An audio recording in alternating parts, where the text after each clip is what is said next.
یہ ترازو کبھی دیکھا ترازو، ایک طرف کلو کا باٹ تو دوسری طرف اگر وزن کلو ہو گیا تو کام برابر ہو گیا، کیا کام برابر ہو گیا؟ یار وہ کیسی چیز ہو سکتی ہے کہ اسے ایک ترازو میں جب ڈالا جائے نا تو ادھر کلو کا وٹا رکھو تامی پاری، 2 کلو کا وٹا رکھو تامی پاری، من کا وٹا رکھو تامی پاری، وہ کیڑی شے ہو سکتی ہے؟ آپ کو کوئی شے سمجھ نہیں آ رہی۔ 100 من کا وٹا رکھو تامی او پاری، ایک پاسے زمین و آسمان رکھ دیو تامی او پاری۔ پنجابی بولے جان کے تاکہ چٹو وٹے والی گل سمجھ آئے، وہ کون سی، چلو سوال کرتا ہوں پہلی، وہ کون سی شے ہے کہ ترازو کے ایک پرڑے میں رکھی جائے اور دوسرے پرڑے میں وٹے شٹے نہیں، پہاڑ شاڑ بھی نہیں، ساری زمینیں اور آسمان بھی اٹھا کر رکھ دو، بھاری پھر بھی وہی نکلے؟ اے سوال کر دیا میں نے آپ کو، حدیث میں نے اس انداز میں سمجھا دینا چاہیے۔ وہ کون سی شے ہے؟ انہوں سوچنا شروع کر دی، وہ کون سی شے ہے؟ ترازو کے ایک پرڑے میں رکھ دو اور دوسرے پرڑے میں آسمان بھی رکھ دو اور زمین بھی رکھ دو۔ ان السماوات والارض، سارے آسمان اور زمینیں دوسرے پرڑے میں رکھ دو۔ وہ کون سی شے ہے جو آسمانوں سے بھی بھاری ہوگی اور جو زمین سے بھی بھاری ہوگی؟ سن لے رسول پاک علیہ الصلوۃ والسلام کا بیان اور پھر ہم بات کو سمیٹنے کی کوشش کریں۔ اب میں حدیث کے الفاظ بطور برکت پڑھنے جا رہا ہوں۔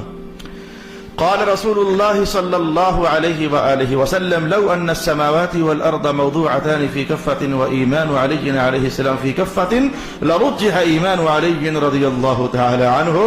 رسول پاک علیہ السلام نے کہا ساتوں آسمان اور زمینیں ترازو کے ایک پرڑے میں ڈال دو اور دوسرے پرڑے میں صرف جناب علی کا ایمان ڈال دو۔ دوسرے پرڑے میں یعنی سمجھو کہ جس پرڑے میں جناب علی پاک کا ایمان ہے وہ یہ پرڑا سجا، میں سجے سے تشبیہ دوں گا یار، کھبا نہیں، کھبے لوگ اور ہوتے ہیں۔ تو جناب علی پاک کا ترازو سجے پرڑے میں ان کا ایمان، اور ادھر زمینیں رکھی ترازو پھر بھی یوں ہے، آسمان رکھ دیے ترازو پھر بھی یوں ہے، پہاڑ رکھ دیے یہ ہل ہی نہیں رہا، یعنی کہ تھوڑا سا اوپر آگے برابر ہی ہو جائے گا، نہ برابر بھی نہیں ہو رہا، وہ نیچے کا نیچے، بدستور نیچے کا نیچے، ساری کائنات اس پرڑے میں رکھ دو تو گواہی اگر نہ مانی نا تو پھر ایمان خراب ہو جائے گا تمہارا۔ حضور فرما رہے ہیں کہیں اپنی ترکڑیاں لے کر تولا شروع کر دو، جناب ابو بکر کا ایمان پھر ایسا نہیں تھا، چھڑو ترکڑیاں پر رکھو اپنی۔ سب سے آبا کا ایمان بہت مضبوط تھا، ہو سکتا ہے جناب ابو بکر کا بھی ایسا ہی ہو، لیکن حضور نے بیان کن کا کیا ہے؟ بس میں یہ کہنا چاہتا ہوں، خام کا تلائیاں لے کر شروع کر دو یار، پھر ان کے وہ ایسے ہی تھے، وہ پھر ایسے تھے تو وہ پھر ایسے تھے، سارے عالی شان تھے۔ یہ تمہاری عقل کا فطور ہے، تمہاری فکر کا نقص ہے کہ خام کا صحابہ کو تولنے لگ جاتے ہو۔ تو رسول پاک علیہ الصلوۃ والسلام نے فرمایا ایک پلڑے میں آسمان اور زمین ہے اور دوسرے پلڑے میں جناب علی کا ایمان۔ ان کو جب دیکھنا چاہو گے تو جناب علی کے ایمان والا پلڑا جھکا جھکا نظر آئے گا اور جس پلڑے میں آسمان اور زمین ہے یہ اٹھا اٹھا نظر آئے گا۔ او کما قال رسول اللہ صلی اللہ علیہ وآلہ وسلم، چونکہ 1.5 لائن کی بات ہے، 1.5 لائن کی بات ہے ایک، اور دوسری بھی 1.5 لائن کی بات ہے، تو ان دو حدیثوں کو بھی ہم سمیٹ ہی لیتے ہیں۔ عنوان یہ ہے اول من صلی، امت میں سے سب سے پہلے نماز کس نے پڑھی؟ امت کی بات ہے، امت میں سے رسول اللہ تو پھر رسول اللہ ہے، امت میں سے سب سے پہلے نماز کس نے پڑھی؟ عن حبہ ابن جوین عن علی علیہ السلام قال عبدت اللہ مع رسول اللہ صلی اللہ علیہ وآلہ وسلم 7 سنین قبل ان يعبده احد من هذه الامہ۔ جناب علی فرماتے ہیں کہ ابھی سب سے پہلے اس رب کی بندگی حضور کے ساتھ میں علی نے کی تھی، باقیوں نے میرے سے 7 سال بعد میں شروع کیا تھا۔ سب سے 7 سال پہلے ہی میں نے حضور کے ساتھ عبادت کرنا شروع کر دی ہوئی تھی، اور بھائی ایک رضائی میں سوتے ہوتے تھے، جب حضور اٹھتے تھے نبی علی بھی ساتھ اٹھ جاتے ہوتے تھے۔ یہ تو حضور کے گھر کے اندر کی کہانی ہے، ایک رضائی میں ایک بستر پر سوتے ہوتے تھے رسول پاک علیہ الصلوۃ والسلام۔ تو لوگوں نے ابھی اللہ کے سامنے سر ڈالنا تھا، اس سے 7 سال پہلے علی اپنے رب کو پہچان چکا تھا۔ ایک حدیث کے الفاظ یہ ہیں، اور دوسری حدیث کے الفاظ عن ابی ایوب الانصاری رضی اللہ تعالی عنہ قال قال رسول اللہ صلی اللہ علیہ وآلہ وسلم لقد صلت الملائکۃ علی وعلی علی 7 سنین وذاک انه لم يصل معی رجل غیرہ۔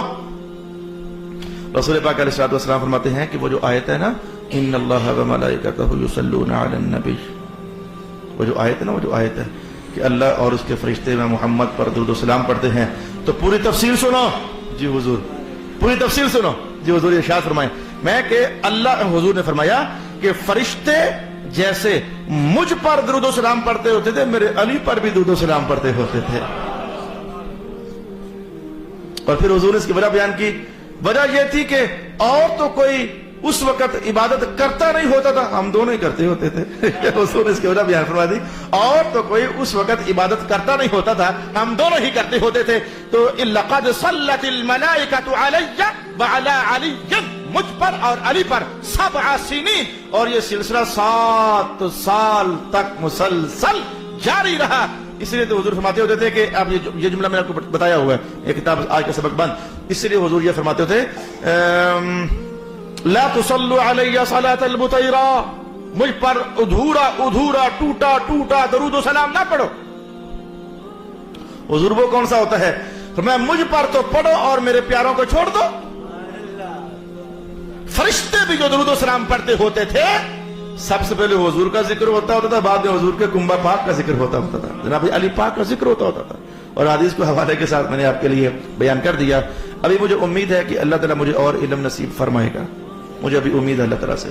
یہ تو بہت کم بیان ہوا ہے، جیسے آج آپ کو یہ لگا نا پتا کہ یہ خیبر کے دروازے کو اکھاڑ لینا یہ تو طاقت کا مختصر سا اظہار تھا، جیسے آج آپ کو یہ لگا نا، تو ایسے ہی آپ کے فضائل میں سے جناب ابن عباس کیا فرماتے 300 آیات ہیں، اور میں نے سب سے پہلے سبق میں آپ کو بتایا تھا جتنی فضیلتیں اللہ تعالیٰ نے جناب علی کو عطا فرمائی یہ کسی اور کے حصے میں نہیں آئی ہیں، حالانکہ ہر صحابی فضیلت مآب تھا۔